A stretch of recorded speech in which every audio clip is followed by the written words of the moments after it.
차가운 새벽 공기를 가르며 리어카 바퀴가 굴러가고 있었습니다. 이정옥 할머니의 거친 손이 리어카 손잡이를 단단히 움켜쥐었습니다. 시장 골목은 아직 어두웠지만 할머니의 발걸음은 익숙하기만 했습니다. 20년간 이 시장을 드나들며 폐지를 모아온 그녀였습니다. 새벽 4시 시장 뒷골목이었습니다. 이정옥 할머니는 평소처럼 묵묵히 폐지를 수거하고 있었습니다. 시장 상인들은 그녀를 정옥 어머니라고 부르며 존경해 왔습니다. 할머니는 언제나 깔끔한 몸가짐에 예의 바른 태도로 폐지를 수거해 왔기 때문이었습니다. 비가 오나 눈이 오나 매일 같은 시간에 나타나 정해진 구역의 폐지를 수거하는 그녀의 모습은 시장의 일부가 되어 있었습니다.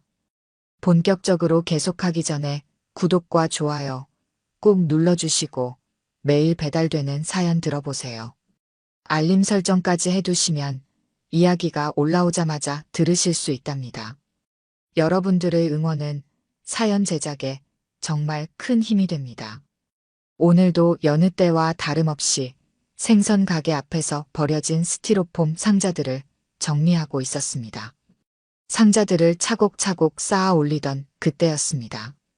골목을 지나던 중 갑작스러운 엔진 소리가 새벽의 정적을 깨뜨렸습니다. 최신형 벤츠가 경적도 없이 후진을 시작했고 이정옥 할머니는 순간적으로 피하려 했으나 리어카에 실린 폐지 때문에 빠르게 움직이지 못했습니다. 결국 리어카와 벤츠가 충돌하고 말았습니다. 쨍그랑 소리와 함께 폐지들이 바닥에 흩어졌고 벤츠의 고급스러운 도장이 긁혀 하얀 자국이 선명하게 남았습니다. 할머니는 충격으로 그 자리에 주저앉고 말았습니다. 다행히 크게 다치지는 않았지만 무릎에 가벼운 찰과상이 생겼습니다. 차에서 내린 여자는 최윤경이었습니다. 명품 브랜드의 옷차림새가 그녀의 위상을 대변하고 있었습니다. 최신형 샤넬 재킷에 에르메스 핸드백, 그리고 반짝이는 까르띠에 시계까지. 그녀는 차량 범퍼의 긁힌 자국을 확인하더니 격분한 표정으로 할머니를 노려보았습니다. 이게 무슨 짓이십니까? 이 차가 얼마짜리인 줄은 아십니까?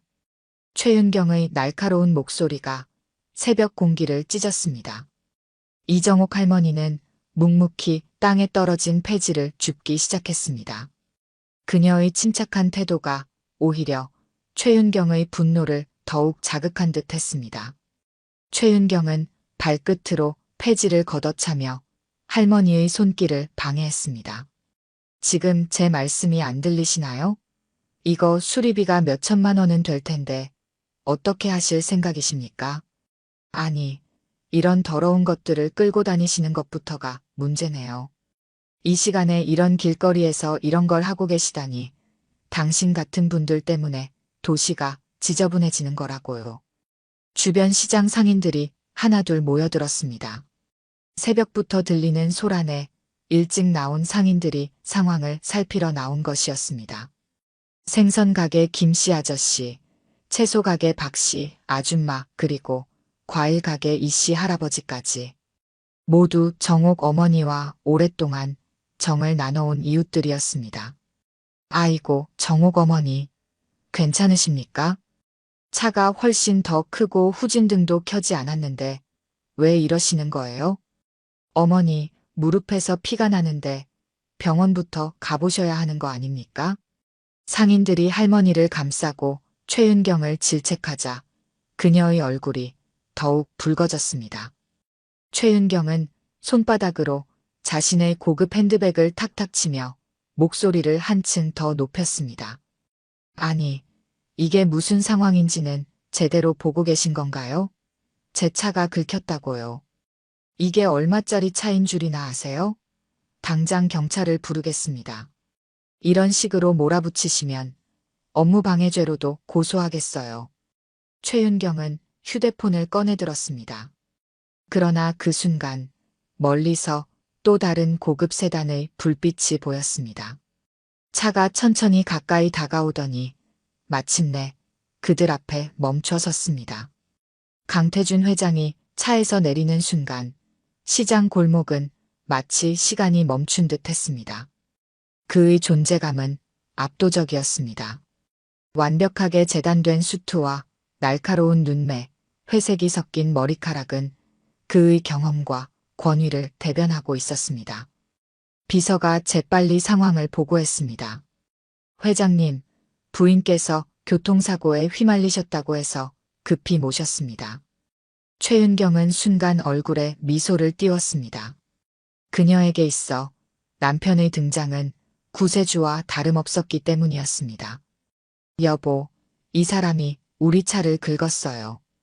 폐지를 끌고 다니면서 시장 골목을 더럽히더니 이제는 남의 차까지 망가뜨리고 있잖아요. 강태준은 천천히 현장을 둘러보았습니다. 바닥에 흩어진 폐지들, 리어카에 남은 긁힌 자국, 그리고 벤츠의 도장이 벗겨진 부분까지. 그의 날카로운 시선이 모든 것을 읽어내고 있었습니다. CCTV는 확인해봤나? 회장의 낮고 묵직한 목소리가 울렸습니다. 비서가 즉시 대답했습니다. 네, 확인해보니 저희 차량이 후진등을 켜지 않은 채 갑자기 후진했던 것으로 보입니다. 사고의 책임이 조용히 해. 회장의 한마디에 비서의 말이 끊겼습니다. 그때였습니다. 할머니가 고개를 들어 회장과 눈을 마주쳤습니다. 순간 강태준의 발걸음이 멈췄습니다. 할머니의 눈매에서 무언가 낯익은 것을 발견한 듯 했습니다. 특히 눈가의 주름과 입술 모양이 어디서 본 듯한 느낌을 주었습니다. 저 혹시? 회장이 말을 꺼내려다 멈췄습니다. 그는 주머니에서 휴대폰을 꺼내 무언가를 찾아보기 시작했습니다. 최윤경은 답답하다는 듯 발을 굴렀습니다. 여보, 뭘 그렇게 보세요? 빨리 이 사람 데리고 가서 합의나 해줘요. 잠깐만요. 회장의 목소리가 흔들렸습니다. 그는 휴대폰에서 오래된 사진 한 장을 찾아냈습니다. 젊은 시절 자신의 아버지가 찍은 가족 사진이었습니다. 비서과장. 네, 회장님. 본사 자료실에서 30년 전 자료들을 찾아보게. 특히 아버지의 개인 서류함에 있는 사진첩을 가져오도록. 시장 상인들은 이 상황을 의아하게 지켜보고 있었습니다. 평소 냉철하고 결단력 있는 모습만 보여주던 회장이 한 노인 앞에서 이렇게 동요하는 모습은 처음이었기 때문입니다. 회장은 할머니 쪽으로 한 걸음 더 다가섰습니다. 그의 눈에는 복잡한 감정이 어려 있었습니다. 마치 오래전 잃어버린 퍼즐 조각을 찾은 듯한 표정이었습니다. 그 목걸이는 회장이 할머니의 목에 걸린 낡은 목걸이를 가리켰습니다. 청동빛이 바랜 작은 펜던트가 달린 목걸이였습니다. 이정옥 할머니의 손이 무의식적으로 목걸이를 쥐었습니다. 그녀의 눈빛이 흔들렸습니다. 이걸 아직도 기억하시나요? 할머니의 목소리가 떨렸습니다. 강태준의 얼굴이 창백해졌습니다. 그 목걸이는 자신의 아버지가 결혼식 날 어머니에게 선물했던 것이었습니다. 어린 시절 항상 어머니의 목에서 반짝이던 그것을. 그럼 정말 어머니? 비가 내리기 시작했지만 아무도 움직이지 않았습니다. 시장 골목에 깊은 정적이 내려앉았습니다. 할머니의 눈가에서 눈물이 흘러내렸습니다. 빗물과 섞인 눈물이 그녀의 주름진 얼굴을 타고 흘러내렸습니다. 비가 내리는 시장 골목, 강태준은 할머니 앞에 무릎을 꿇었습니다. 양복 바지가 젖어들었지만 개의치 않았습니다. 그의 두 손이 할머니의 거친 손을 잡았습니다. 손등에 튀어나온 핏줄과 거친 굳은 살이 삶의 무게를 대변하고 있었습니다. 아들의 손과 어머니의 손이 마주 잡는 순간 30년의 시간이 순식간에 녹아내렸습니다. 최은경은 믿을 수 없다는 듯 그 광경을 바라보았습니다.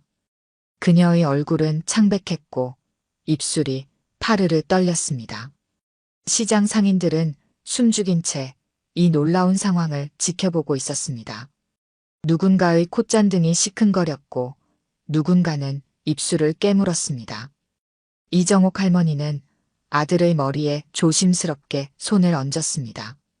그 손길에는 30년의 그리움이 담겨 있었습니다. 아들의 머리카락 사이로 흐르는 빗물을 닦아주는 어머니의 손길은 여전히 따뜻했습니다. 강태준의 어깨가 흔들렸습니다. 비서가 달려와 자료실에서 찾아온 서류들을 전달했습니다.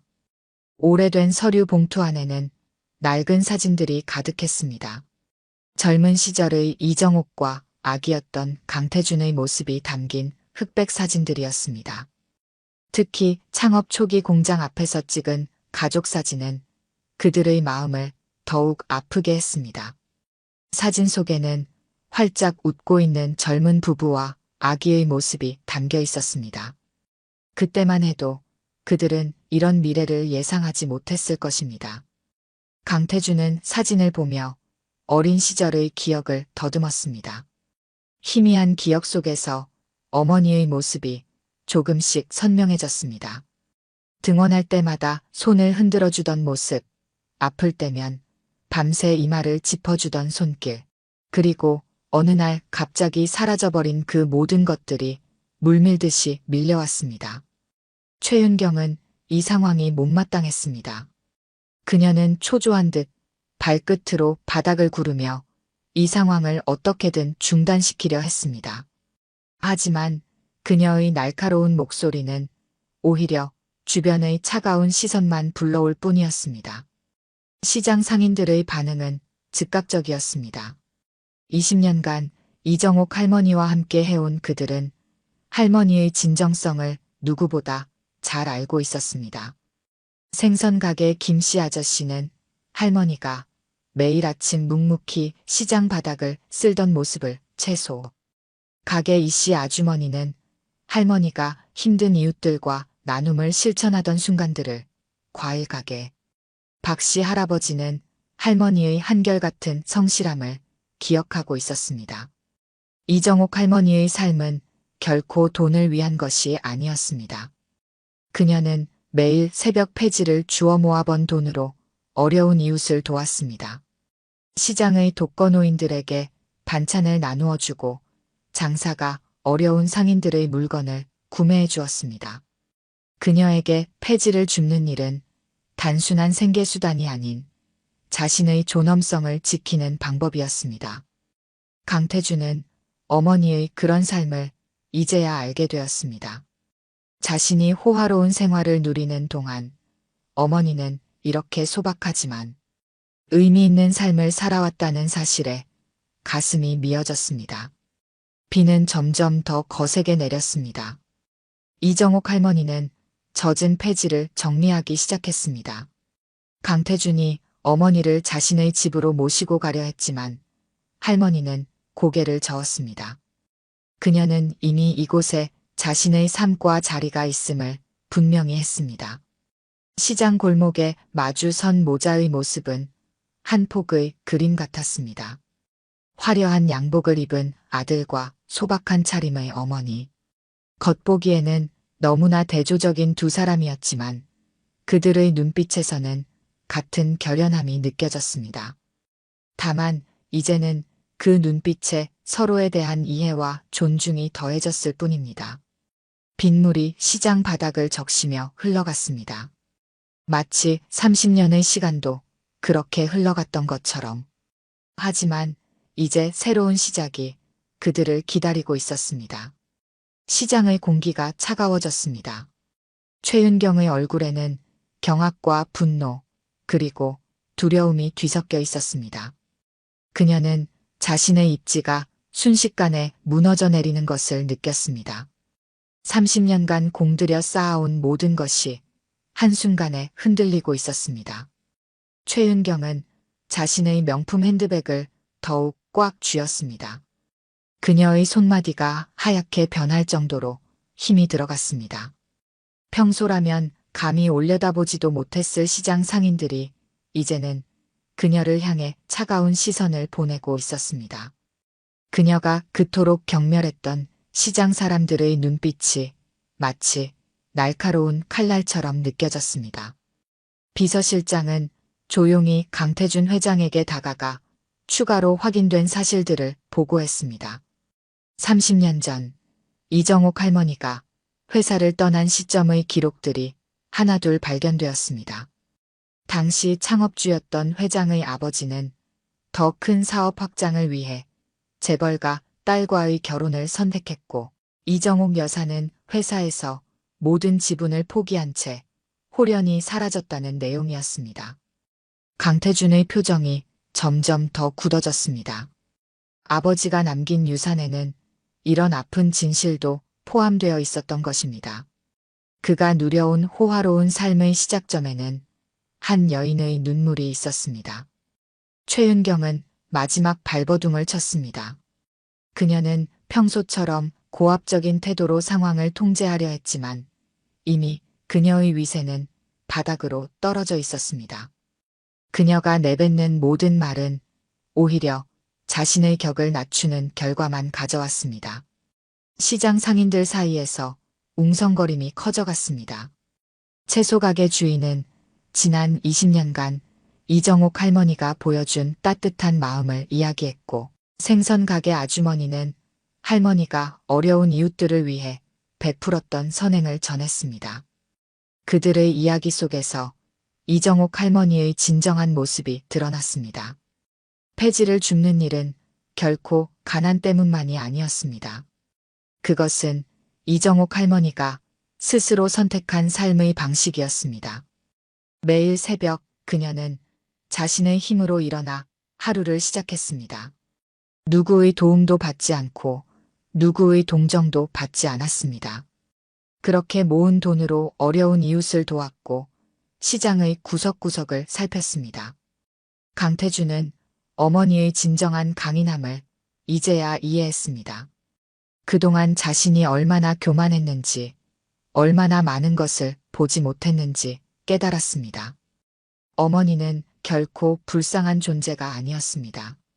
오히려 그 누구보다도 당당하게 자신의 삶을 살아온 강인한 여성이었습니다. 최윤경의 얼굴이 점점 더 창백해졌습니다. 그녀는 자신의 남편이 이정옥 할머니 편에 서리라고는 전혀 예상하지 못했습니다. 남편의 단호한 태도는 그녀가 지금까지 누려온 모든 특권이 무너질 수 있다는 신호였습니다. 비서실 직원들은 조심스럽게 움직였습니다. 이미 회사 내부에는 이 소식이 파다하게 퍼져나가고 있었습니다. 창업주의 전처이자 현 회장의 친모가 폐지 줍는 할머니라는 충격적인 사실에 회사 전체가 술렁였습니다. 이정옥 할머니는 이 모든 상황을 묵묵히 지켜보았습니다. 그녀의 눈빛에는 비난도 원망도 없었습니다. 다만 담담함과 평온함만이 깃들어 있었습니다. 그녀는 이미 오래전에 모든 것을 내려놓았고 자신만의 방식으로 새로운 삶을 일구어냈습니다. 시장 골목에 내리는 비는 점점 더 거세졌습니다. 하지만 아무도 그 자리를 떠나지 않았습니다. 모두가 이 역사적인 순간의 증인이 되어 있었습니다. 30년의 세월이 만들어낸 깊은 골을 비가 씻어내리는 듯 했습니다. 회사 자료실에서 발견된 오래된 일기장 한 권이 모든 것을 바꾸어 놓았습니다. 창업주가 남긴 일기장에는 이정옥 여사와의 첫 만남부터 이별까지의 기록이 고스란히 담겨 있었습니다. 강태준은 아버지의 글을 읽어내려가며 자신이 몰랐던 진실과 마주했습니다.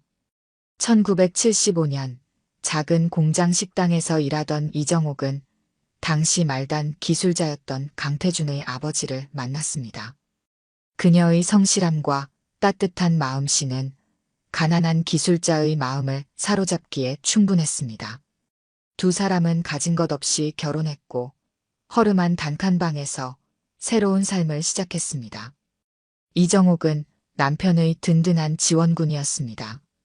야근이 잦은 남편을 위해 매일 새벽 도시락을 준비했고 남편이 실험실에서 밤을 새울 때면 따뜻한 숭늉을 들고 찾아갔습니다. 그녀의 헌신적인 뒷바라지 덕분에 남편은 마침내 자신만의 기술을 개발해냈고 작은 공장을 인수할 수 있었습니다. 그러나 회사가 성장할수록 남편의 마음은 변해갔습니다. 더 큰 성공을 위해서는 자금이 필요했고 그 자금은 재벌가의 딸과의 결혼으로 해결할 수 있었습니다.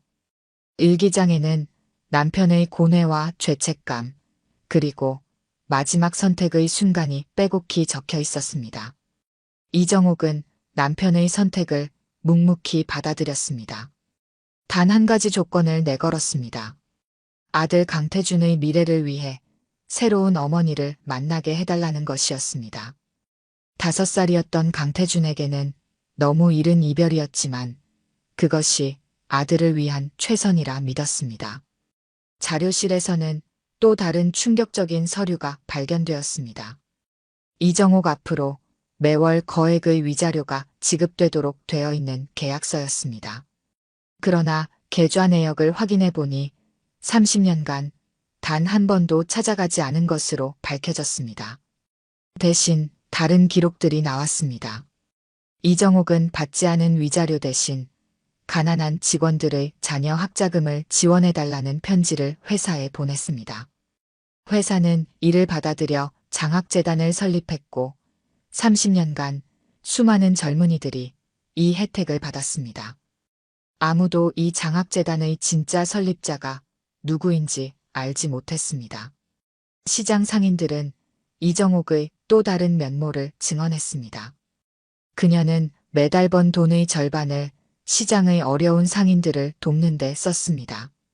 가게 세를 내지 못해 쫓겨날 뻔한 노부부의 가게도, 아픈 자녀 병원비로 힘들어하던 청과상도 그녀의 도움을 받았습니다.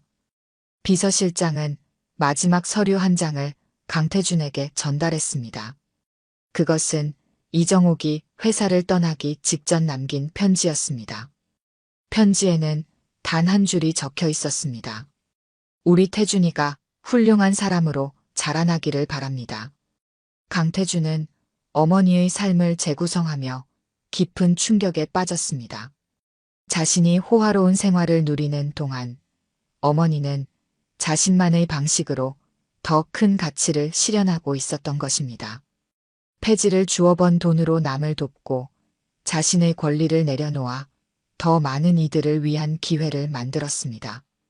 시장 한켠에 있는 작은 단칸방이 이정옥의 집이었습니다. 방 안에는 낡은 가구 몇 점과 30년 전 찍은 아들의 사진 한 장이 전부였습니다. 그러나 그 공간은 이상하게도 따뜻했습니다.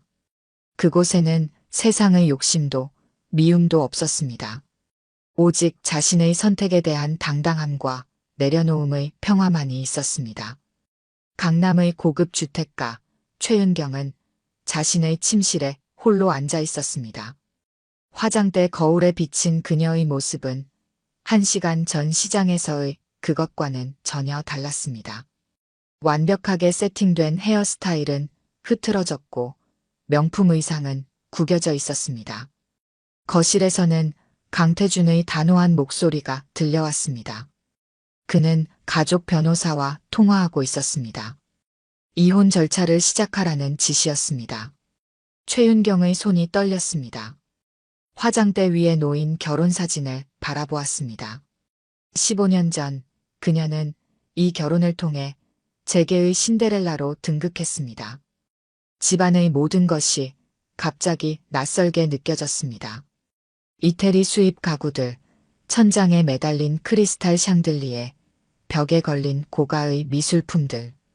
이 모든 것들이 이제는 차갑게 그녀를 조롱하는 것만 같았습니다. 비서실에서 온 연락은 상황을 더욱 악화시켰습니다. 이사회가 소집되었고 최윤경이 가지고 있던 모든 회사 내 직함이 박탈되었다는 통보였습니다. 자선재단 이사장, 문화재단 대표, 그리고 그녀가 그토록 자랑스러워하던 모든 직위가 순식간에 사라졌습니다. 하우스키퍼가 조심스럽게 문을 두드렸습니다. 내일부터 출근하지 말라는 강태준의 지시를 전달하기 위해서였습니다. 15년간 최윤경의 지시를 무조건적으로 따르던 하우스키퍼의 태도도 이미 변해 있었습니다. 휴대폰이 끊임없이 울렸습니다. 소위 친한 친구라고 하던 재벌가 사모님들의 연락이었습니다. 그들은 이미 최윤경의 몰락을 알고 있었습니다. 가식적인 위로의 말들 속에 숨겨진 조롱과 비웃음이 느껴졌습니다. 사교계의 여왕이었던 그녀의 추락은 순식간이었습니다. 단 하루 만에 그녀가 쌓아올린 모든 권력과 인맥이 무너져 내렸습니다. 자신이 그토록 경멸했던 시장 상인들의 눈빛이 자꾸만 떠올랐습니다. 창밖으로는 여전히 비가 내리고 있었습니다. 최윤경은 침대에 걸터앉아 그동안의 시간을 돌이켜보았습니다. 그녀는 늘 자신이 이 자리에 어울린다고 생각했습니다. 상류층의 세련된 매너와 고급스러운 취향이 마치 타고난 것처럼 행동했습니다. 하지만 이제야 깨달았습니다. 그녀의 화려한 삶은 한 여인의 희생 위에 세워진 것이었습니다. 이정옥 할머니가 버려진 그 순간부터 자신의 자리는 빌려온 것에 불과했습니다. 드레스룸으로 들어갔습니다. 수백 벌의 명품 의상과 수십 개의 명품 가방들이 가지런히 진열되어 있었습니다. 각각의 가격이 서민들의 1년 월급과 맞먹는 것들이었습니다. 그러나 이제 이것들은 그저 허영의 증거물에 불과했습니다. 책상 위에는 내일 있을 자선 파티 초청장이 놓여 있었습니다. 그녀가 주최하기로 했던 행사였습니다. 하지만 이미 취소 연락이 왔습니다. 주최자가 교체되었다는 짧은 문자 메시지가 전부였습니다. 저녁이 되자 집안의 분위기는 더욱 싸늘해졌습니다. 평소 같으면 저녁 식사를 위해 모여야 할 시간이었습니다. 하지만 식당은 텅 비어 있었습니다. 강태준은 집에 들어오지 않았고 하우스키퍼는 이미 퇴근한 뒤였습니다. 홀로 남은 저택에서 최윤경은 처음으로 진정한 고독을 느꼈습니다. 그동안 그녀를 둘러싼 모든 것들이 허상이었음을 깨달았습니다. 화려한 파티에서의 웃음소리, 사교 모임에서의 친밀한 대화, 자선 행사에서의 박수 소리. 그 모든 것이 한순간에 증발해버렸습니다. 밤이 깊어갔습니다. 최윤경은 여전히 어둠 속에 홀로 앉아 있었습니다. 창밖으로 보이는 도시의 불빛들이 차갑게 빛났습니다. 그녀의 눈가에 처음으로 진실된 눈물이 맺혔습니다. 다음 날 아침 시장은 평소와 다른 분위기로 깨어났습니다. 새벽 4시 이정옥 할머니가 평소처럼 리어카를 끌고 나왔을 때였습니다. 그녀의 뒤를 따라 검은색 고급 세단이 천천히 움직였습니다. 운전석에는 강태준이 앉아 있었습니다. 이정옥 할머니는 평소처럼 묵묵히 시장 구석구석을 다녔습니다. 강태준은 조용히 그 뒤를 따랐습니다. 처음으로 어머니의 하루를 지켜보는 시간이었습니다. 어머니가 들르는 가게마다 상인들은 반갑게 맞이했고 어머니는 그들과 짧은 대화를 나누며 폐지를 정리했습니다. 회사에서는 큰 변화가 일어나고 있었습니다. 강태준은 이정옥 장학재단을 설립했습니다. 30년간 어머니가 거절했던 위자료를 기반으로 저소득층 자녀들을 위한 대규모 장학 사업을 시작했습니다. 이 소식은 언론의 큰 주목을 받았습니다. 시장 상인들의 삶도 달라지기 시작했습니다. 회사는 전통시장 활성화 프로젝트를 시작했습니다. 하지만 이것은 기존의 재개발이나 현대화 사업과는 달랐습니다. 시장의 정체성과 상인들의 자존심을 지키면서 필요한 부분만을 개선하는 방식이었습니다. 한 달이 지났습니다. 이정옥 할머니의 작은 단칸방은 여전히 그대로였습니다. 강태준이 새 집으로의 이사를 여러 번 권했지만 할머니는 완곡하게 거절했습니다. 대신 방 한켠에 작은 책상이 들어왔습니다. 강태준이 가끔 들러 어머니와 차를 마시는 공간이었습니다. 회사 구내식당에도 변화가 생겼습니다. 매주 금요일이면 시장 상인들의 반찬들이 직원들의 점심 식단에 올랐습니다. 이정옥 할머니가 평소 즐겨 찾던 반찬 가게들의 음식이었습니다. 회사 직원들은 처음으로 전통시장의 맛과 정성을 경험했습니다. 강태준의 집무실도 달라졌습니다. 화려한 미술품들이 사라진 자리에 소박한 사진 한 장이 걸렸습니다. 30년 전 공장 앞에서 찍은 가족 사진이었습니다. 그는 매일 아침 이 사진을 보며 하루를 시작했습니다. 이정옥 할머니는 여전히 폐지를 주었습니다. 하지만 이제는 혼자가 아니었습니다. 시장 청년들이 자발적으로 나서서 그녀를 도왔습니다. 그들은 할머니에게서 삶의 지혜를 배웠고 할머니는 그들에게 진정한 나눔의 가치를 가르쳐 주었습니다. 회사 이사회에도 새로운 바람이 불었습니다. 강태준은 전통시장 상인 대표를 자문위원으로 위촉했습니다. 기업의 사회적 책임과 지역사회와의 상생이라는 새로운 경영 패러다임을 제시한 것입니다. 이 결정은 제게에 신선한 충격을 주었습니다. 어느 새벽 강태준은 어머니의 리어카를 직접 끌어보았습니다. 처음에는 서툴렀지만 어머니의 가르침대로 천천히 배워나갔습니다. 그 모습을 본 시장 상인들은 깊은 감동을 받았습니다. 재벌 회장이 어머니의 일을 이해하기 위해 직접 리어카를 끄는 모습은 진정성 있게 다가왔습니다. 시장 입구에는 작은 테이블이 하나 놓였습니다. 매일 아침 이정옥 할머니가 끓여주는 따뜻한 차를 나누는 공간이었습니다. 그곳에는 시장 상인들뿐만 아니라 출근길 회사원들도 들렀습니다. 사람들은 차 한 잔을 마시며 잠시나마 마음의 여유를 찾았습니다. 계절이 바뀌고 시장은 더욱 활기를 띠었습니다. 이정옥 할머니의 이야기는 입소문을 타고 퍼져나갔습니다. 그녀의 삶은 많은 이들에게 영감을 주었고 시장은 단순한 물건을 사고 파는 공간이 아닌 진정한 소통과 나눔의 장소로 거듭났습니다. 할머니의 리어카에는 작은 변화가 생겼습니다. 시장 청년들이 달아준 자전거 라이트와 반사판이었습니다. 어머니의 안전을 걱정한 강태준의 부탁이었습니다. 할머니는 말없이 미소 지었습니다. 그것은 아들의 사랑이 담긴 첫 선물이었기 때문입니다. 1년이 지났습니다. 시장 입구에 새로운 간판이 걸렸습니다. 정옥 실버센터였습니다. 이정옥 할머니가 그동안 모아온 폐지 수익금으로 시작한 노인 복지 시설이었습니다. 강태준은 어머니의 뜻을 이어받아 회사 차원의 지원을 더했습니다. 실버센터는 특별했습니다. 그곳에서는 은퇴한 노인들이 강사가 되어 젊은이들에게 삶의 지혜를 가르쳤습니다.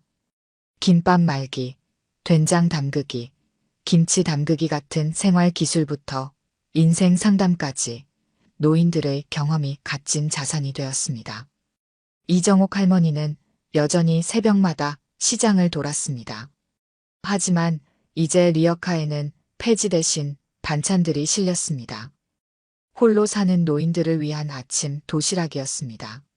시장 상인들이 십시일반 모은 재료로 만든 도시락은 사람들의 마음을 따뜻하게 만들었습니다. 강태준의 회사는 새로운 경영 모델을 제시했습니다.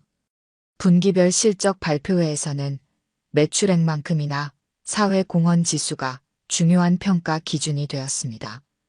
직원들은 자발적으로 지역사회 봉사활동에 참여했고 이는 기업 문화의 일부가 되었습니다. 최윤경은 미국으로 떠났다는 소식이 들렸습니다. 화려했던 그녀의 삶은 많은 사람들에게 교훈을 남겼습니다. 진정한 부자는 물질적 풍요가 아닌 마음의 풍요에서 온다는 것을 보여준 산 증거였습니다. 시장 상인들 사이에서는 작은 변화들이 일어났습니다. 서로 돕고 나누는 문화가 자리 잡았습니다.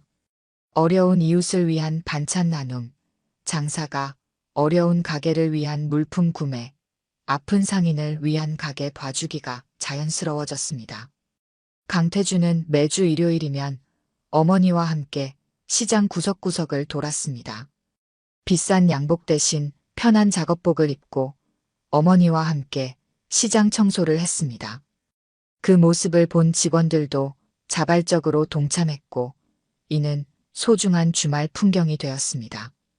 이정옥 할머니의 작은 방은 이제 많은 이들의 쉼터가 되었습니다.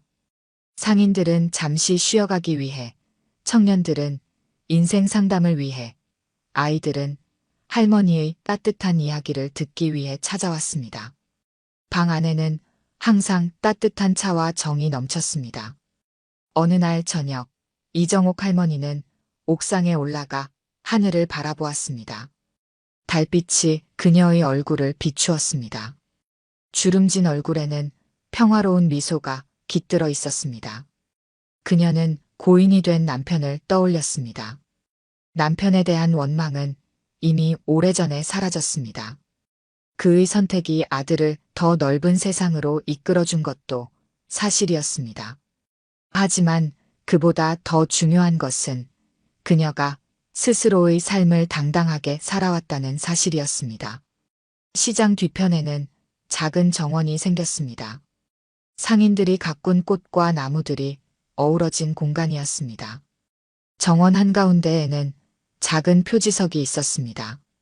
진정한 부자는 돈이 많은 사람이 아니라 나눌 수 있는 마음이 있는 사람입니다.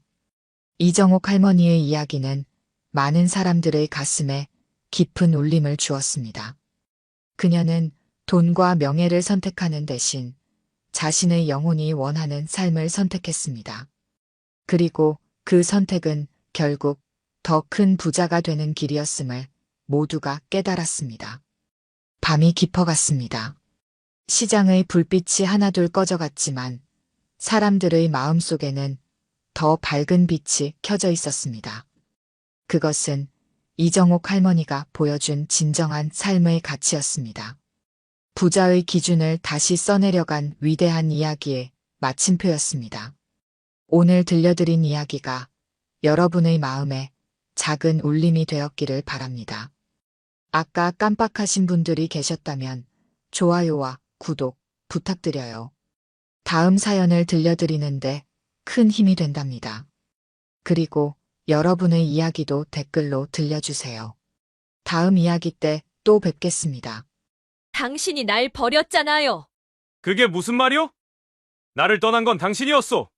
불꽃이 튀기는 폭풍우 같은 대화가 지나가고 두 사람을 가로지르는 30년이라는 세월의 골은 순식간에 허물어졌습니다. 누가 먼저랄 것도 없이 열정적으로 서로를 탐했고 이후 그 누구도 이들을 말릴 수 없었다지요.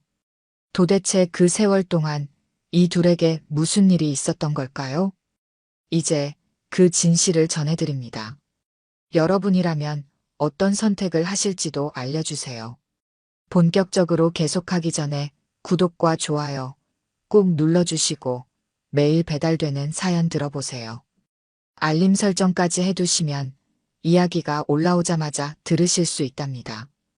여러분들의 응원은 사연 제작에 정말 큰 힘이 됩니다.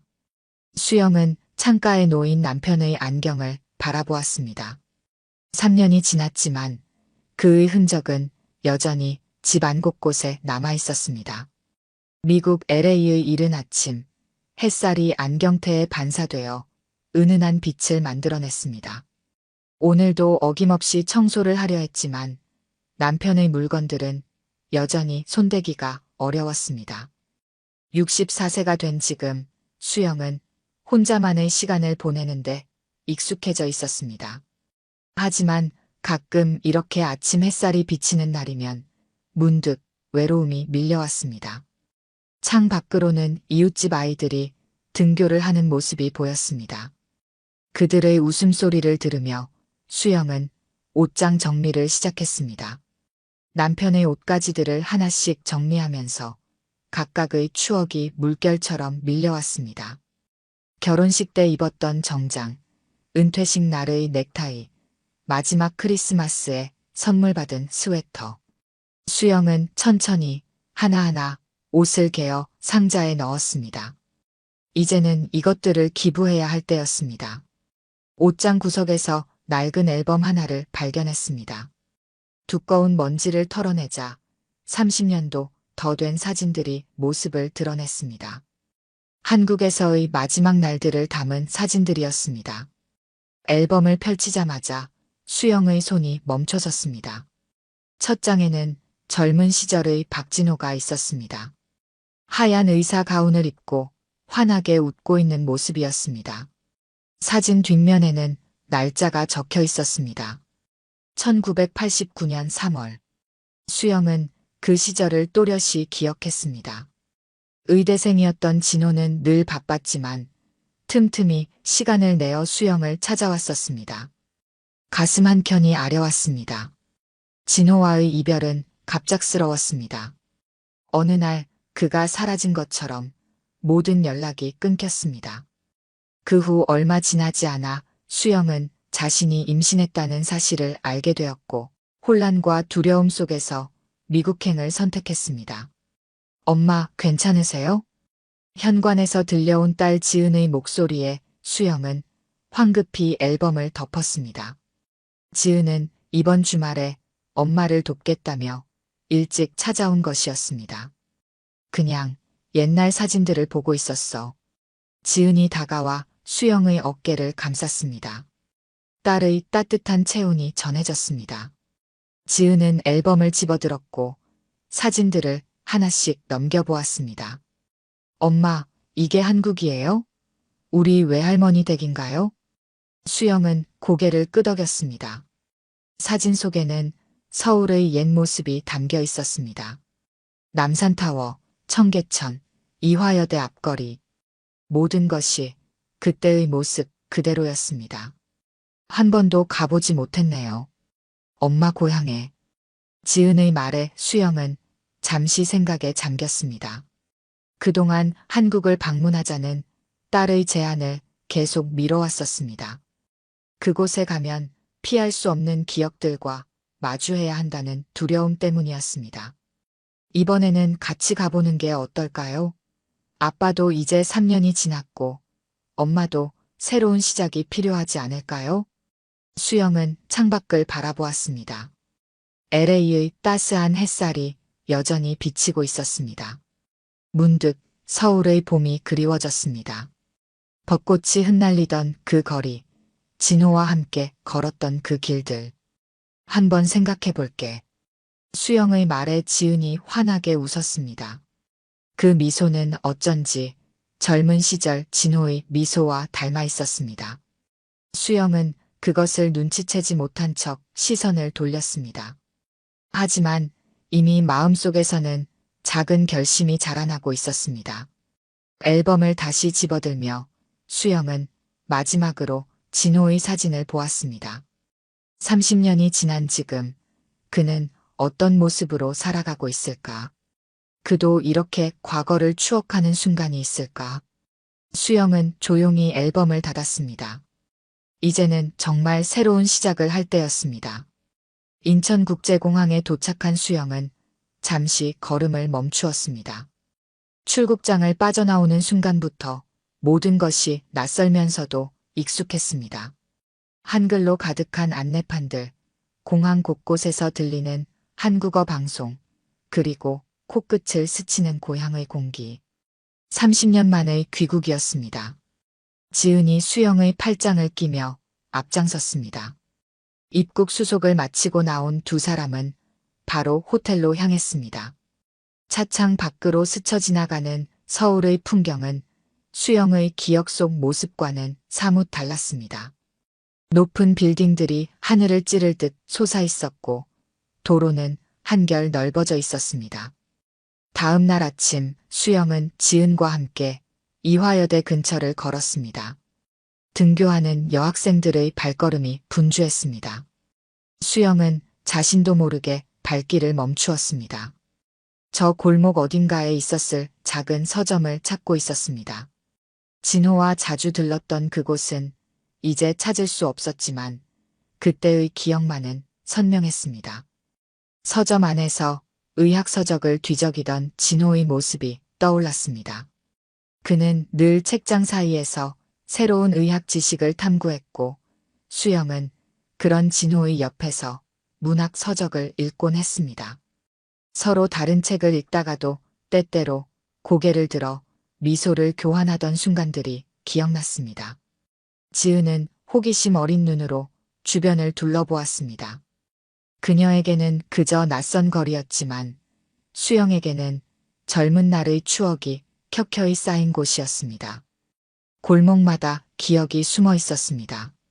진호와 처음 만났던 카페는 이제 세련된 프랜차이즈 매장이 되어 있었고 둘이 자주 산책하던 길은 새로운 건물들로 가득했습니다.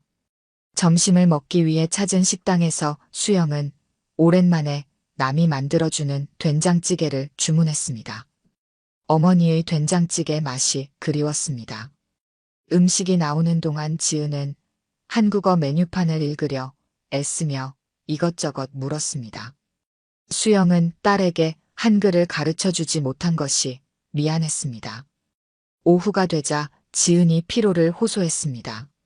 시차 적응이 되지 않았는지 얼굴이 창백해 보였습니다. 수영은 걱정스러운 마음에 호텔로 돌아가자고 했지만 지은은 괜찮다며 고개를 저었습니다. 이대 앞 거리를 걸으며 수영은 문득 진호의 나이를 계산해 보았습니다.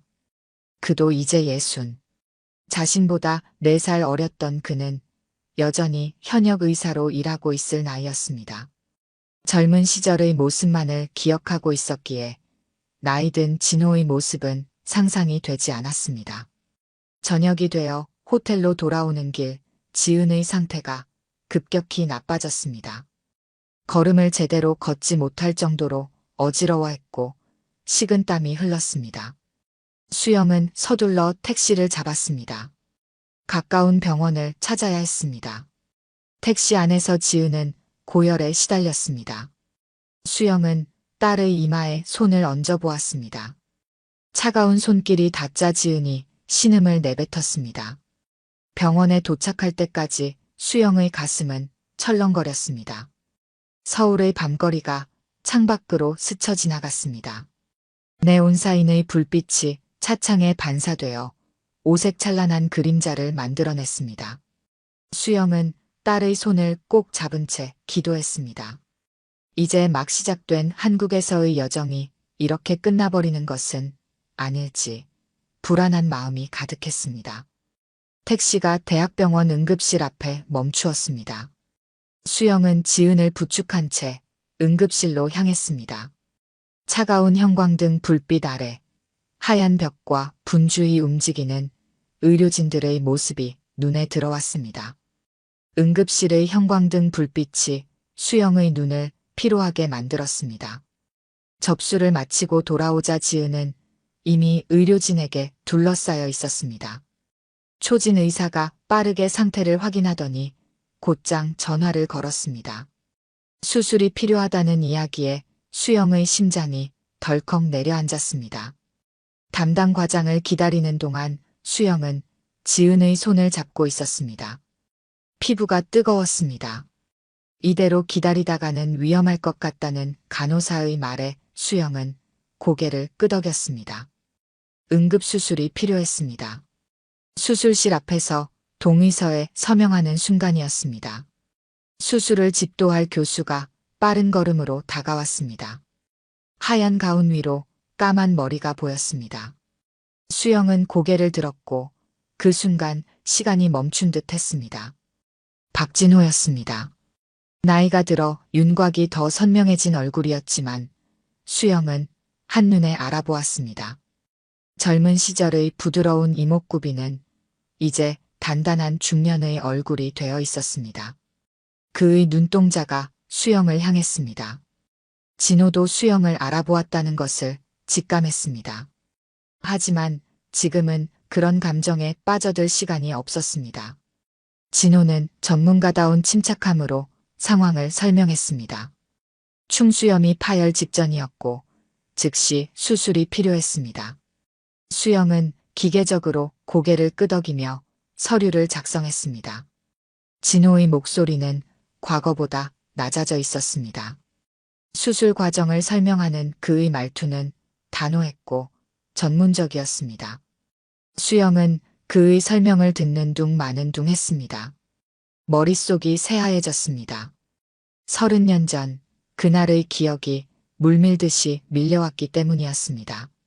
진호는 마지막으로 수영을 한 번 더 바라보았습니다.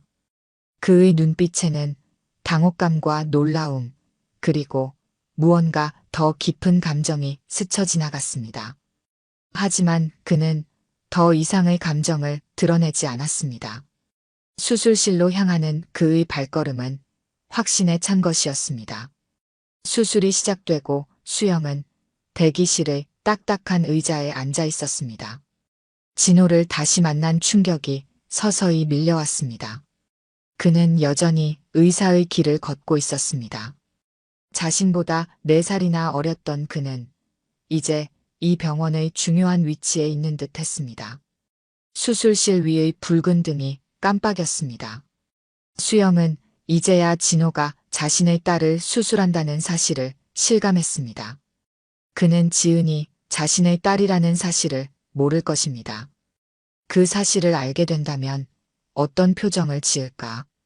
수영은 복잡한 감정에 휩싸였습니다. 밤이 깊어갔습니다.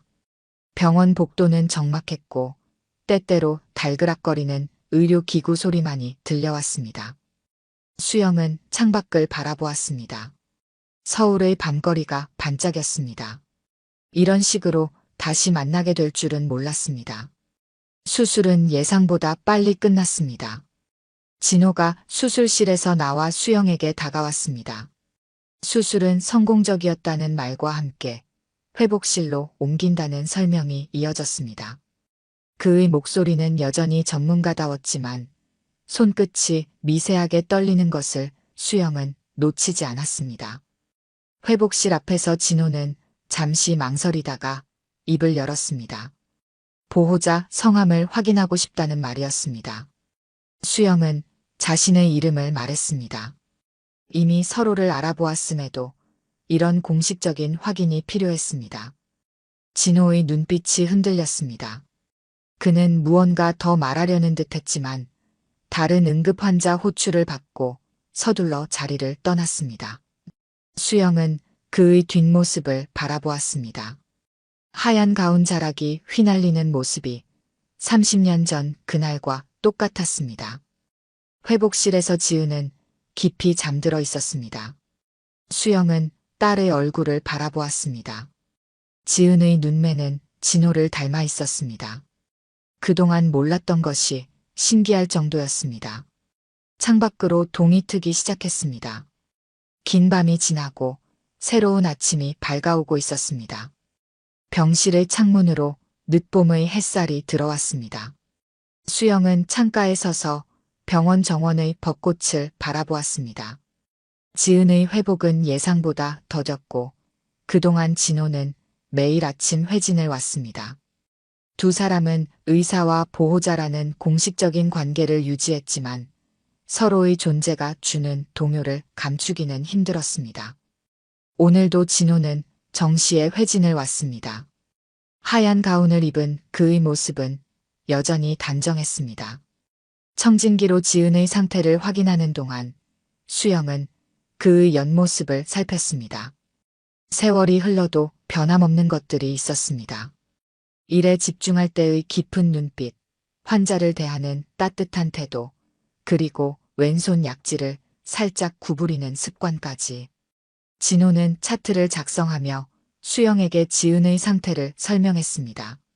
전문적인 용어들 사이로 간간히 스며드는 그의 부드러운 어투는 어쩌면 의도적인 것일지도 모른다고 수영은 생각했습니다.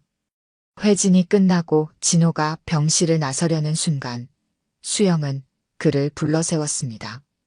퇴원 후 외래 진료 일정을 확인하고 싶다는 핑계였습니다. 진호는 잠시 망설이다 수영을 복도로 안내했습니다. 병원 복도 끝에 있는 작은 상담실. 진호는 컴퓨터로 진료 일정을 확인하는 척했지만 두 사람 모두 이것이 구실에 불과하다는 것을 알았습니다. 창밖으로 보이는 벚꽃나무가 바람에 흔들렸습니다. 진호는 처음으로 사적인 대화를 시작했습니다. 미국에서의 생활이 어땠는지, 언제 귀국했는지를 물었습니다. 수영은 간단히 답했습니다. 남편과의 생활, 그의 죽음, 그리고 3년간의 혼자만의 시간까지. 진호의 눈빛이 깊어졌습니다. 그는 자신의 이야기도 들려주었습니다. 서울대병원 전임의를 거쳐 이 병원의 외과 과장이 되기까지의 과정, 그리고 여전히 결혼하지 않은 채 의술 연마에만 전념해온 시간들. 수영은 그의 삶에 자신이 만든 상처가 있었음을 직감했습니다. 봄바람이 상담실 창을 두드렸습니다. 진호의 머리카락이 바람에 살짝 흔들렸고 수영은 문득 그의 젊은 시절 모습이 떠올랐습니다.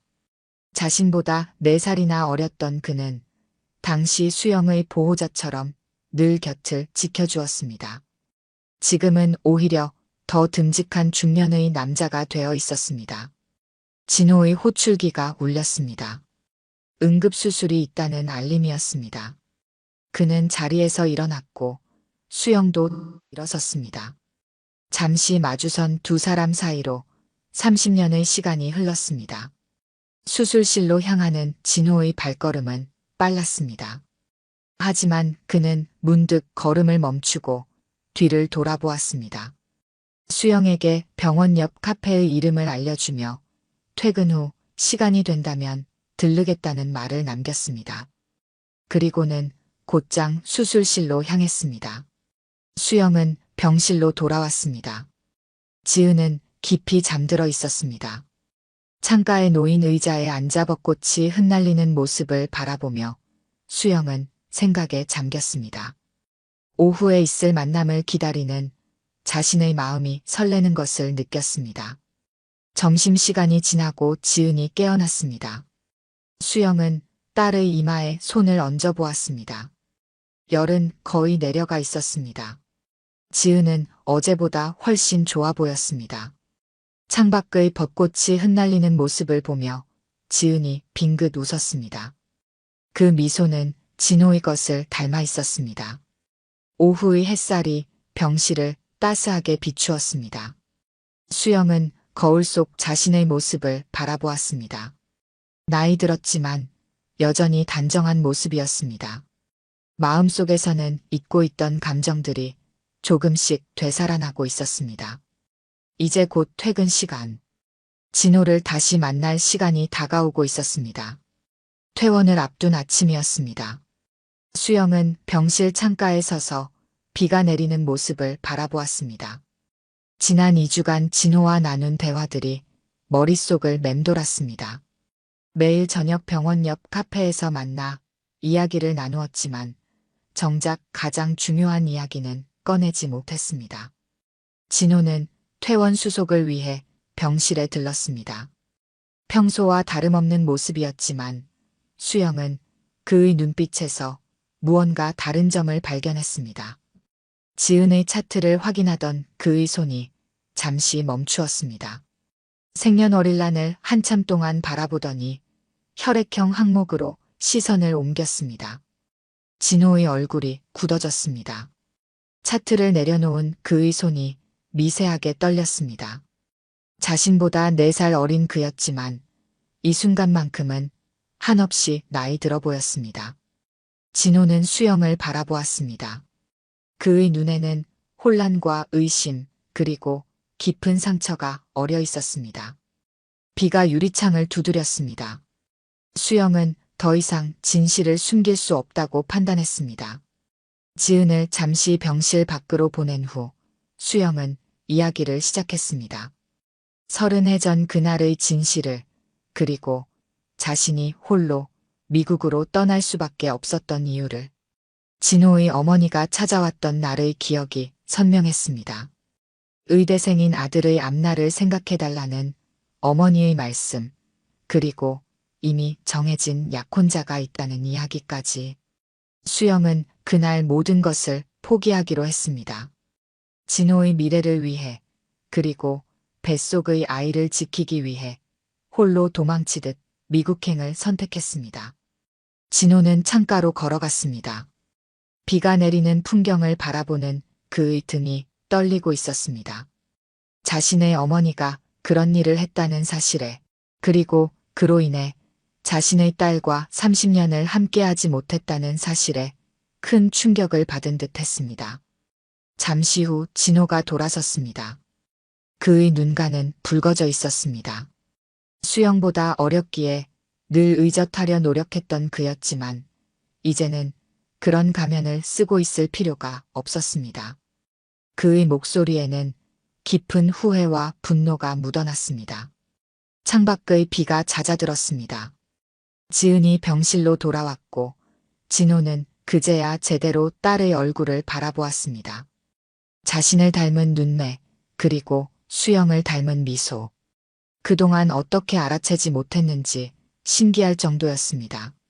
지은은 의사와 환자의 관계로만 알고 있던 진호가 자신의 친부라는 사실을 받아들이기 힘들어했습니다. 하지만 그녀의 눈빛에는 어딘가 모를 반가움도 깃들어 있었습니다. 어쩌면 그동안 그녀도 진호에게서 무언가 특별한 것을 느꼈는지도 모를 일이었습니다. 오후가 되어 퇴원 수속이 모두 끝났습니다. 병실을 정리하는 동안 진호는 자리를 비웠습니다. 잠시 후 그가 돌아왔을 때 수영은 그의 눈빛이 달라진 것을 느꼈습니다. 마치 오랜 시간 잃어버렸던 무언가를 되찾은 것 같은 빛나는 눈빛이었습니다. 진호는 지은의 손을 조심스럽게 잡았습니다. 그의 손에는 작은 선물 상자가 들려 있었습니다. 처음으로 딸에게 주는 선물이었습니다. 상자 안에는 오래된 사진 한 장이 있었습니다. 젊은 시절 수영과 진호가 함께 찍은 사진이었습니다. 봄비는 어느새 그쳤고 창밖으로는 무지개가 걸려 있었습니다. 세 사람은 병실 창가에 나란히 서서 그 풍경을 바라보았습니다. 30년의 시간이 만든 깊은 골짜기를 메우는 것은 쉽지 않을 것입니다. 하지만 이제 그들에게는 새로운 시작을 위한 시간이 주어졌습니다. 퇴원 후 일주일이 지났습니다. 수영은 호텔 근처 공원 벤치에 앉아 가을의 시작을 알리는 바람을 느꼈습니다. 지은은 이제 미국으로 돌아갈 준비를 하고 있었습니다. 하지만 수영의 마음은 쉽게 정리되지 않았습니다. 진호는 매일 저녁 수영을 찾아왔습니다. 병원 일을 마치고 늦은 시간에도 그는 반드시 시간을 내어 수영을 만났습니다. 자신보다 나이가 많은 수영을 향한 그의 마음은 젊은 시절과 다름없이 순수하고 열정적이었습니다. 이날도 진호는 약속 시간보다 일찍 도착해 있었습니다. 가을바람에 살짝 흐트러진 머리카락을 넘기는 그의 모습은 여전히 매력적이었습니다. 수영은 그의 옆자리에 앉았습니다. 나란히 앉은 두 사람 사이로 저녁 노을이 깊어갔습니다. 진호가 먼저 입을 열었습니다. 지난 30년간 자신이 얼마나 수영을 그리워했는지, 그리고 의사가 된 후에도 늘 그녀를 찾아 헤맸다는 이야기였습니다. 수영이 갑자기 자신을 떠난 후 그는 오랫동안 이유를 알지 못한 채 살아왔습니다. 그저 자신을 버린 것이라 생각했고 그 상처를 견디지 못해 어머니가 소개해준 여자와 서둘러 결혼했습니다. 결혼 생활은 처음부터 행복하지 않았습니다. 마음속 깊이 수영을 잊지 못했고 아내도 그것을 알았습니다. 아들 현우가 태어났지만 그들의 관계는 나아지지 않았고 결국 아내는 다른 사람을 만나 떠났습니다. 현우의 양육권은 진호가 가졌고 전 부인은 재혼 후 연락이 끊겼습니다. 현우는 지금 의대생입니다. 진호는 홀로 아들을 키우며 의사로서의 길을 걸어왔습니다. 그의 진심 어린 고백에 수영의 마음은 흔들렸습니다. 공원의 가로등이 하나둘 켜지기 시작했습니다. 진호는 수영의 손을 조심스럽게 잡았습니다. 그의 손은 따뜻했습니다. 의사가 된 후 수없이 많은 생명을 구했을 그 손에서 수영은 젊은 시절의 온기를 느꼈습니다. 진호는 단호한 목소리로 말했습니다. 이제는 더 이상 어떤 방해도, 어떤 오해도 그들의 사랑을 갈라놓을 수 없다고. 나이도, 국적도, 어떤 현실적인 문제도 문제가 되지 않는다고. 그의 눈빛은 마치 20살 청년처럼 빛났습니다. 수영은 잠시 눈을 감았습니다. 미국에서의 생활이 스쳐 지나갔습니다. 남편과의 행복했던 시간들, 그의 죽음, 그리고 그 후의 적막한 시간들. 그 모든 것들이 이제는 자연스럽게 흘러가는 강물처럼 느껴졌습니다. 가을밤의 공기가 차가워졌습니다. 진호는 자신의 외투를 벗어 수영의 어깨에 둘렀습니다. 그 순간 수영은 깨달았습니다. 나이 차이가 무색할 만큼 성숙해진 진호의 사랑을, 그리고 자신의 마음속에서 다시 타오르기 시작한 사랑의 불씨를. 달빛이 두 사람의 그림자를 길게 드리웠습니다. 진호는 수영을 바라보며 미소 지었습니다. 그의 미소는 여전히 순수했습니다. 하지만 이제는 그 속에 세월이 빚어낸 깊이가 더해져 있었습니다. 수영도 마침내 입을 열었습니다. 자신도 더는 혼자이고 싶지 않다고. 이제는 진정한 사랑을 나누고 싶다고. 그녀의 말에 진호의 눈빛이 깊어졌습니다.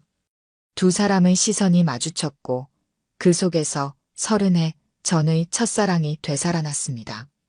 늦은 밤 호텔로 돌아가는 길. 진호는 수영의 손을 놓지 않았습니다. 이제 그들에게는 새로운 시작을 위한 용기가 생겼습니다. 나이도 환경도 어떤 것도 그들의 사랑을 막을 수 없을 것 같았습니다. 호텔 앞에 도착한 진호는 발걸음을 멈추지 않았습니다. 수영의 손을 더욱 단단히 잡은 채 그는 조용히 속삭였습니다. 오늘 밤만큼은 그녀를 보내고 싶지 않다고. 수영은 진호를 바라보았습니다. 그의 눈빛은 마치 젊은 시절처럼 뜨거웠습니다. 수영의 방에 들어선 두 사람은 서로를 바라보았습니다. 창밖으로 달빛이 스며들었고 진호는 수영을 품에 안았습니다. 30해의 시간이 녹아내리는 순간이었습니다. 그들의 입술이 마주쳤고 오랜 그리움이 열정으로 피어올랐습니다. 달빛 아래 두 사람의 실루엣이 하나가 되었습니다. 나이도 시간도 잊은 채 그들은 서로에게 온전히 몰입했습니다. 진호의 손길은 여전히 조심스러웠지만 그 안에 담긴 열정만큼은 젊은 날과 다름없었습니다. 수영은 그의 품 안에서 잊고 있던 자신을 되찾았습니다. 새벽이 밝아올 때까지 두 사람은 서로를 사랑했습니다. 잃어버린 시간을 되찾기라도 하듯 그들은 깊은 사랑을 나누었습니다. 창가로 비치는 새벽빛 속에서 수영은 곁에 잠든 진호를 바라보았습니다. 그의 숨결은 평화로웠고 그들의 사랑은 다시 시작되고 있었습니다. 서울의 가을이 깊어가는 오후 남산 케이블카 안에서 세 사람은 창밖을 바라보고 있었습니다. 지은의 미국 출발이 일주일 앞으로 다가온 시점이었습니다. 진호는 출근 전 이른 아침부터 시간을 내어 딸과의 첫 나들이를 준비했습니다. 케이블카가 천천히 올라가는 동안 서울의 전경이 한눈에 들어왔습니다. 지은은 처음 보는 도시 풍경에 감탄했고 진호는 각 건물과 거리에 얽힌 이야기들을 들려주었습니다. 의사가 된 후 수많은 밤을 보냈던 병원, 젊은 시절 수영과 함께 거닐었던 거리, 그리고 지은이 태어났을 무렵의 서울 모습까지. 남산타워에 도착한 세 사람은 전망대로 향했습니다. 수영은 잠시 뒤로 물러나 있었습니다. 진호와 지은이 나란히 서서 도시를 내려다보는 모습이 한 폭의 그림 같았습니다. 처음에는 어색했던 두 사람 사이에 이제 미묘한 친밀감이 느껴졌습니다. 진호는 지은에게 자신의 이야기를 들려주었습니다. 젊은 시절의 실수와 후회, 그리고 의사로서 걸어온 길. 그의 진솔한 고백에 지은은 조용히 귀를 기울였습니다. 어쩌면 그녀도 늘 아버지의 빈자리를 궁금해했는지 모릅니다. 점심시간이 되어 세 사람은 타워 근처 한식당으로 향했습니다. 진호는 지은에게 한국의 전통 음식을 소개했습니다. 미국에서 자란 지은에게 생소한 음식들이었지만 그녀는 용기 있게 하나하나 맛보았습니다. 그 모습이 마치 어린 시절 진호를 닮아 있어 수영은 미소 지었습니다.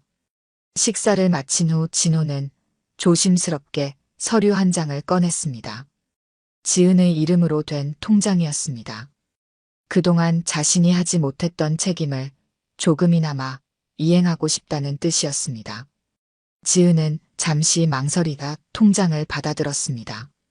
그것은 단순한 물질적 보상이 아닌 아버지의 마음이 담긴 첫 선물이었습니다. 오후가 되어 진호는 병원으로 복귀해야 했습니다. 작별 인사를 하는 순간 지은이 먼저 다가가 진호를 안았습니다. 짧은 포옹이었지만 그 속에는 긴 시간의 그리움이 담겨 있었습니다. 수영은 두 사람의 모습을 바라보며 눈시울이 붉어졌습니다. 저녁이 되어 호텔로 돌아온 지은은 처음으로 진호에 대한 자신의 감정을 털어놓았습니다. 어색하고 낯설지만 그의 진심이 전해진다고 했습니다. 특히 자신을 바라보는 진호의 눈빛에서 아버지의 사랑을 느꼈다고 했습니다. 수영은 딸의 손을 꼭 잡았습니다. 밤이 깊어갔습니다. 창밖으로 서울의 야경이 빛났습니다. 수영은 오늘 하루가 마치 꿈만 같았습니다. 30년 전 흩어졌던 가족이 다시 모이는 과정은 쉽지 않았지만 그들은 천천히 서로를 이해해가고 있었습니다. 수영의 휴대폰이 울렸습니다. 진호였습니다. 수술을 마치고 퇴근길에 오른 그는 내일 아침 일찍 지은과 함께 아침 산책을 하고 싶다고 했습니다. 남은 시간이 얼마 없다는 것을 알기에 그는 딸과의 매 순간을 소중히 하고 싶어 했습니다. 호텔 창가에 기대어 선 수영은 서울의 밤거리를 바라보았습니다. 이제 그녀의 인생에는 새로운 이야기가 시작되고 있었습니다. 홀로 견뎌왔던 시간들이 만들어낸 상처는 이제 조금씩 아물어가고 있었습니다. 그리고 그 자리에는 새로운 희망이 자라나고 있었습니다. 인천국제공항은 이른 아침부터 분주했습니다. 지은의 출국 시간이 다가오고 있었습니다. 수영과 진호는 딸과 함께 출국장 앞에 서 있었습니다. 한 달여간의 한국 방문을 마치고 미국으로 돌아가는 순간이었습니다. 지은은 진호를 바라보았습니다. 짧은 시간이었지만 그들은 진정한 부녀가 되어 있었습니다. 진호는 지은의 어깨를 끌어안았습니다. 이제 더는 서툴지 않은 포옹이었습니다. 그는 딸의 귓가에 약속을 속삭였습니다. 곧 미국으로 찾아가겠다고, 그리고 앞으로는 영원히 함께하겠다고. 출국장으로 향하는 지은의 뒷모습이 사라질 때까지 두 사람은 손을 흔들었습니다. 공항의 창문으로 햇살이 쏟아져 들어왔습니다. 수영은 문득 30해 전 이곳에서 홀로 미국행 비행기에 올랐던 날을 떠올렸습니다. 그때와 지금은 모든 것이 달랐습니다. 진호는 수영의 손을 잡았습니다. 그의 손은 따뜻했습니다. 의사가 된 후 수많은 생명을 구했을 그 손에는 이제 한 여자의 인생도 담겨 있었습니다. 수영은 진호를 바라보았습니다. 나이 차이가 무색할 만큼 듬직해진 그의 모습에 가슴이 벅차올랐습니다. 공항을 나서는 길, 진호가 수영을 멈춰 세웠습니다. 그는 주머니에서 작은 상자를 꺼냈습니다. 그 안에는 소박한 반지가 들어 있었습니다. 화려하지는 않았지만 깊은 의미가 담긴 물건이었습니다. 30해 전 그가 수영에게 주려 했던 것과 똑같은 반지였습니다.